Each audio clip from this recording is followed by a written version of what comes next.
Henry didn't think much about the envelope on his desk that Monday morning. It was plain, white, sealed. He opened it slowly, the way a man opens something he already senses will change things. Inside was a single handwritten line from his boss, Claire. "Stay away from my sister. This is your only warning." Henry read it twice, then a third time. He hadn't spoken to her sister. He barely knew her name. He didn't understand what he had done, or what he was being accused of. He folded the note carefully and slipped it into his pocket. He told himself it meant nothing. But that afternoon, walking through the office hallway, he turned a corner and stopped. She was standing by the window. The light caught her just right. She looked up, and their eyes met for the first time. Something moved inside Henry's chest.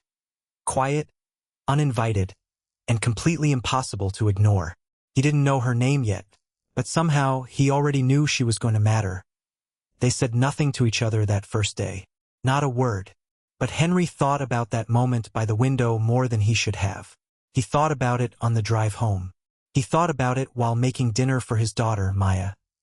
He thought about it when the house went quiet and there was nothing left to distract him. He told himself it was nothing. Just a glance. Just a second. Just a trick of the afternoon light. But the next morning, she was in the break room.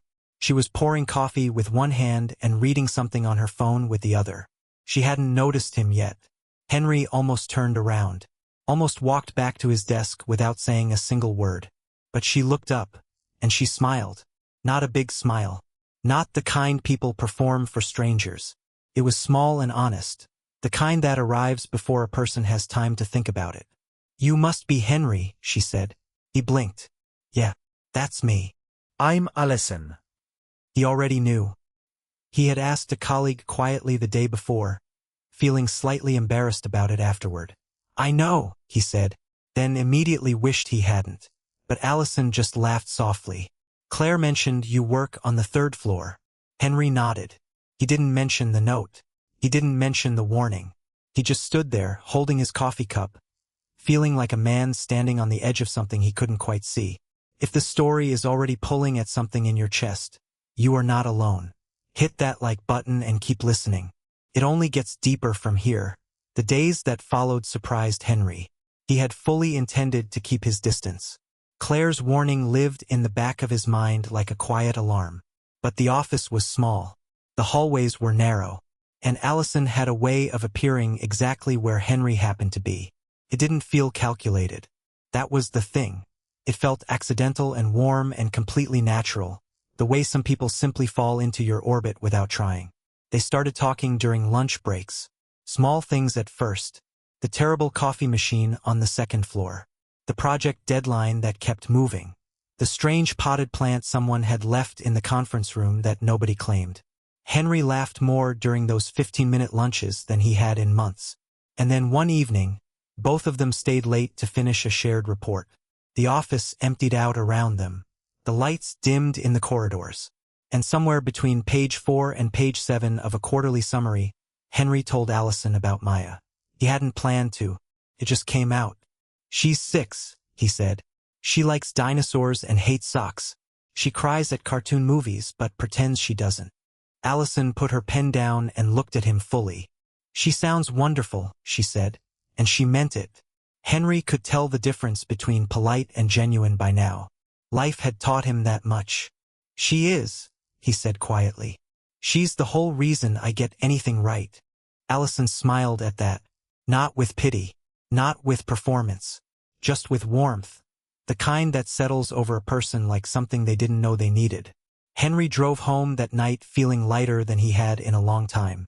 But somewhere on the 3rd floor, behind a closed office door, Claire sat at her desk, watching the security camera footage. Her jaw tight, her expression unreadable, and the warning she had already given Henry, suddenly feeling like it wasn't going to be enough. The email arrived on a Tuesday. No subject line. No greeting. Just 3 sentences from Claire, copied directly to HR. Henry Walsh has been spending excessive personal time with a non-staff member during office hours. This has been noted and documented. Further incidents will result in a formal review of his position. Henry read it at his desk with his coffee going cold beside him. His stomach dropped. He read it again, slower this time, looking for something he might have misread. Some softness he might have missed. But there was none. It was precise and deliberate, the kind of message written by someone who wanted it to land hard. And it did. Henry sat very still for a long moment. He thought about Maya, about her school fees, about the small apartment they shared and the Saturday morning pancakes that had become their ritual. He thought about everything that depended on this job, not just the paycheck but the stability, the routine, the proof that he could hold something together on his own. He could not afford to lose this. He closed the email, picked up his coffee, and made a decision that felt like swallowing glass. He would pull back from Allison. Completely. This is the part of the story where most people give up on something real to protect something safe. If you have ever done that, if you have ever chosen fear over feeling, comment below. You are not alone in this. The change was immediate. Henry stopped going to the break room at the same time. He ate lunch at his desk. He responded to Allison's messages about the shared project in short, professional sentences with no warmth between the words. Allison noticed within 2 days. She wasn't the kind of woman who chased, but she was the kind who paid attention. She replayed every recent conversation in her mind, searching for the moment she might have said something wrong, something that pushed him away. She found nothing, and that made it worse. Because when there is no reason you can identify, the silence starts to feel personal in a way that goes very deep. She told herself to let it go. She had her own life, her own work, her own quiet Friday evenings with a book and a glass of wine. She did not need to understand Henry Walsh, but she kept thinking about the way he talked about Maya, the softness in his voice, the small proud smile he couldn't quite hide, the way his whole face changed when he said his daughter's name. Like saying it out loud reminded him of everything worth protecting. Allison had not seen a man look like that in a long time. One afternoon, she passed Claire's office and noticed the door was slightly open. She heard her own name. She stopped. Claire was on the phone, her voice low and controlled. "It's handled," she was saying. "He knows to keep his distance now. Yes, it won't be an issue." Allison stood in the hallway, completely still. It won't be an issue. Like she was a problem. Like whatever was forming between her and Henry was something to be managed and contained and quietly erased. She walked away without making a sound. But something had shifted inside her now. The confusion she had been carrying all week was slowly being replaced by something sharper. Something that felt a great deal like the need for answers. And Allison had never been very good at walking away from questions that mattered. Allison waited until Friday evening. She knew Claire's patterns the way only a younger sister could. The long weeks always ended the same way. Claire staying behind after everyone left, sitting alone in her office with the city lights beginning to glow outside her window. It was the only time she ever looked small. The only time the careful, controlled version of her seemed to rest. Allison knocked twice and pushed the door open without waiting for an answer. Claire looked up from her desk. Something moved quickly across her face. Surprise, then caution, then the familiar composure sliding back into place like a mask she had been wearing so long she forgot it was one. "I need you to tell me the truth," Allison said. She didn't sit down. She didn't soften her voice. She just stood in the doorway and looked at her sister the way you look at someone you love but no longer fully trust. Claire set her pen down slowly. "About what?" "About Henry." The name landed in the room like a stone dropped into still water. Claire said nothing for a long moment. And in that silence, Allison saw everything she needed to see. "Something tells me you already sense what's coming. Stay with this story because what Claire says next changes absolutely everything. Don't go anywhere." "I warned him for your protection," Claire said finally. Her voice was steady, practiced. "That's not true," Allison replied quietly. "Try again." Claire looked away, toward the window, toward the city lights that asked nothing of her and expected nothing back. Her fingers pressed flat against the desk like she was steadying herself against something invisible. And then, slowly, the mask slipped. "I knew him before," she said. "Before he worked here. Before everything." Allison felt the air in the room change. "We were close," Claire continued. "For almost a year. He never called it a relationship. He was always careful about that. Always kind but always just out of reach." She paused. And then his wife left, and he had Maya. And he became someone so completely focused on that little girl that there was no room for anything else. Her voice stayed even, but her hands were not. I told myself I was over it, she said. I told myself that when HR forwarded me his application 2 years ago and I approved it anyway, I was just being professional, being fair. Allison watched her sister carefully. But you weren't. No, Claire admitted. I wasn't. The word sat between them like something fragile and long overdue. Allison exhaled slowly. She didn't feel triumph. She didn't feel anger, not yet. She felt something closer to grief. The particular sadness of watching someone you love carry a wound they never let anyone near enough to help heal. Claire, she said softly. What you did to him, that email, the warning, that wasn't protection. That was fear. Claire didn't argue, and that silence was the loudest answer she had ever given. Allison left the office without another word. She walked to the elevator, pressed the button, stared at her own reflection in the silver doors. Henry knew nothing about any of this. He had pulled away from something real because of a warning built entirely on someone else's unfinished pain. He had chosen distance over feeling, not because he wanted to, but because he thought he had no other choice. And somewhere across the city he was probably putting Maya to bed right now, reading her a story, turning off the light, sitting in the quiet of a life he was holding together entirely on his own. Not knowing that tonight, everything had changed.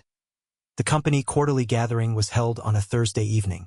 It was the kind of event that looked celebratory on the surface. Catered food, soft lighting, polished smiles.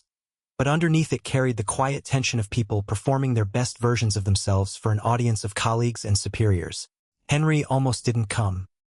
He had arranged for Maya's neighbor to sit with her for the evening, kissed his daughter on the forehead, and driven to the venue telling himself it was just another obligation. Just another hour of standing in rooms with people he worked beside but didn't truly know.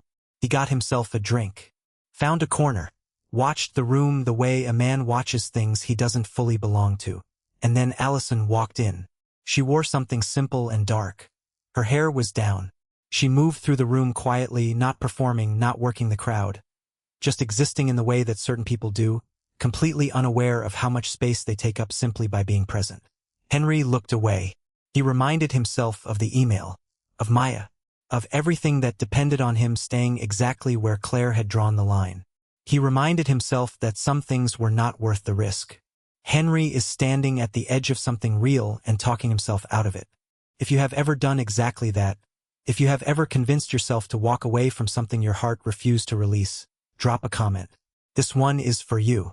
Claire noticed them both the moment she entered. She saw the way Henry's eyes found Allison without meaning to. She saw the way Allison scanned the room and slowed, just slightly, when she found him in his corner. Two people trying very hard not to look at each other and failing in the gentlest, most honest way. Something cold moved through Claire's chest. She crossed the room with purpose. She gathered 3 colleagues near her. Senior staff, people whose opinions shaped narratives in quiet but powerful ways, and she began to talk. Her voice was calm, measured, devastating in its precision. I have had to address a sensitivity issue recently, she said, just loud enough. One of our staff members has shown some difficulty maintaining appropriate boundaries with people connected to leadership. It has been uncomfortable to manage. She didn't say Henry's name. She didn't have to. Her eyes moved briefly, just once, in his direction. And that was enough. Heads turned. Expressions shifted. The invisible machinery of workplace assumption began turning immediately, the way it always does when someone plants a seed in fertile, gossiping ground. Henry felt it before he fully understood it. The shift in the room, the glances, the way 2 people near him suddenly angled their bodies slightly away, as though proximity itself had become complicated. His chest tightened. He set his drink down carefully. He had spent 2 years in this company building something quiet and solid. A reputation for reliability, for decency, for showing up and doing the work without drama or noise. He had done it for Maya as much as for himself. Proof that her father was someone worth looking up to. And now he could feel it bending. He said nothing. He stood very still and said absolutely nothing, because he was a man who had learned that defending yourself in a room full of assumptions rarely ends the way you hope. But across the room, Allison had heard every word. She had watched Claire's eyes move. She had seen the calculation behind the composure.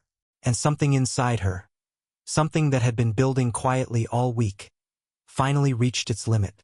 Her jaw set, her shoulders straightened, and she began walking toward the center of the room. The room didn't go quiet all at once. It happened gradually, the way silence spreads when something real is about to occur. Conversations tapered. Glasses stopped mid-lift. Eyes moved without people meaning to move them. Allison stood in the center of the room. She didn't raise her voice. She didn't perform.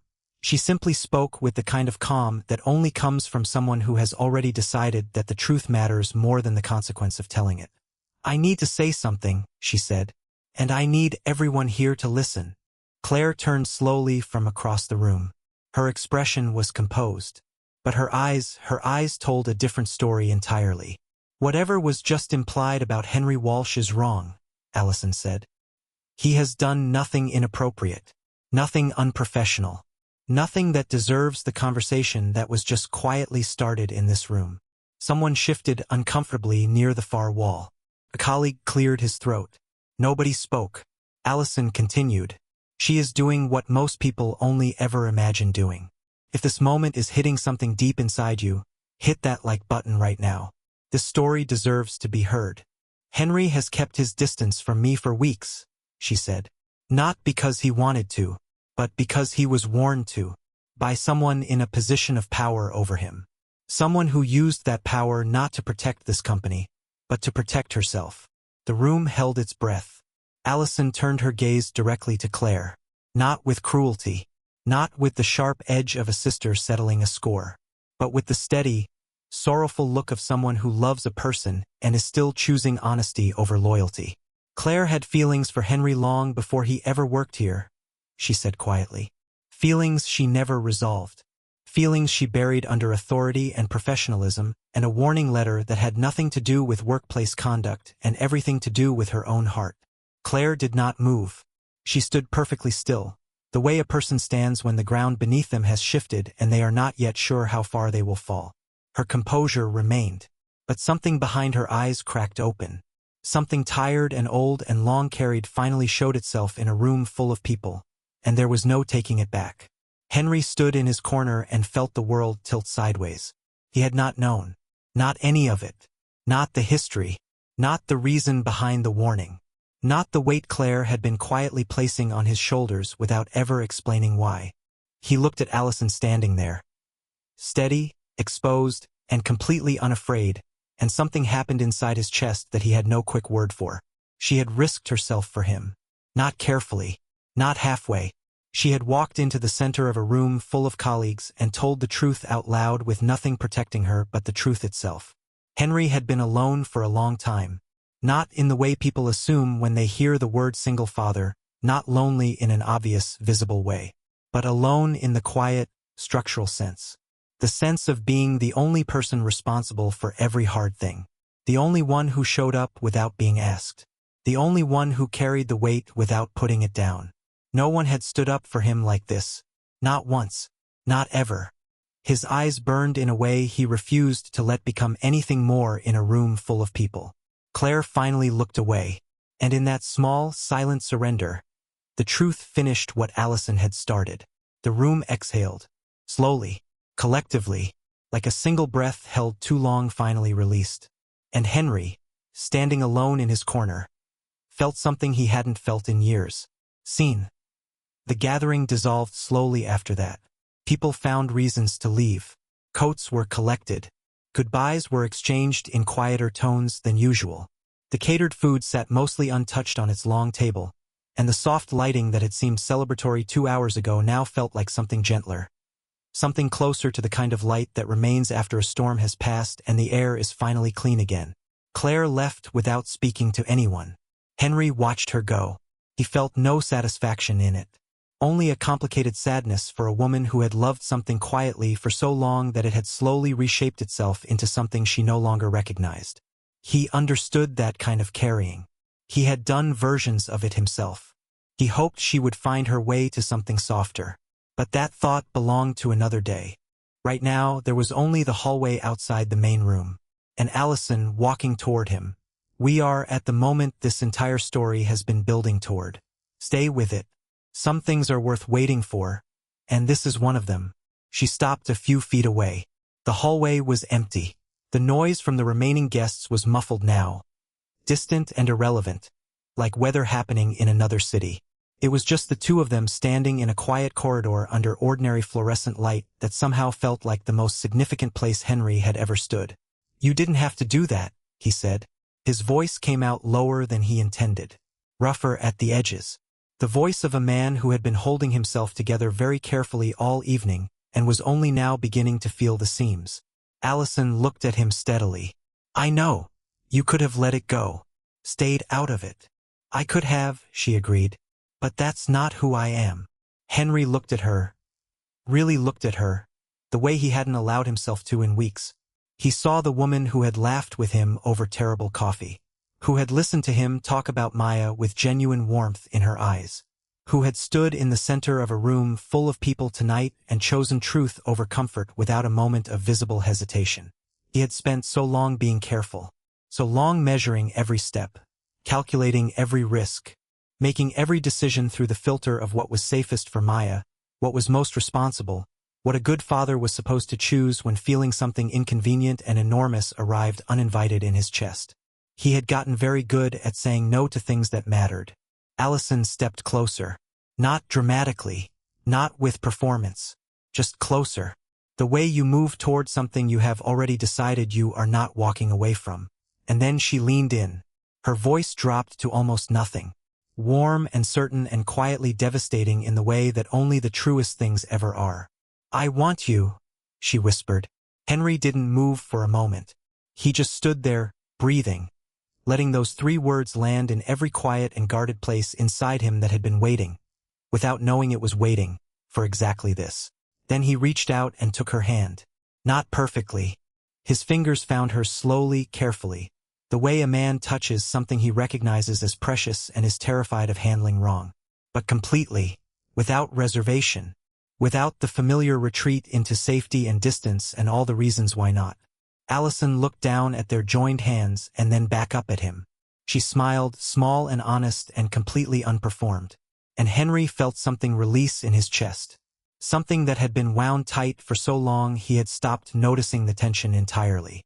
It loosened now, gently, completely, like a breath held across years finally let go. He wasn't fixed. He wasn't suddenly without fear or responsibility or the beautiful, exhausting weight of raising a little girl alone. He was still all of those things. But standing here, holding Allison's hand in an empty hallway under ordinary light, he felt like exactly who he was supposed to be. And for a man who had spent so long being everything to everyone else, that feeling was the most extraordinary thing in the world. If the story moved you, if Henry and Allison found a place in your chest tonight, share this with someone who needs to hear it.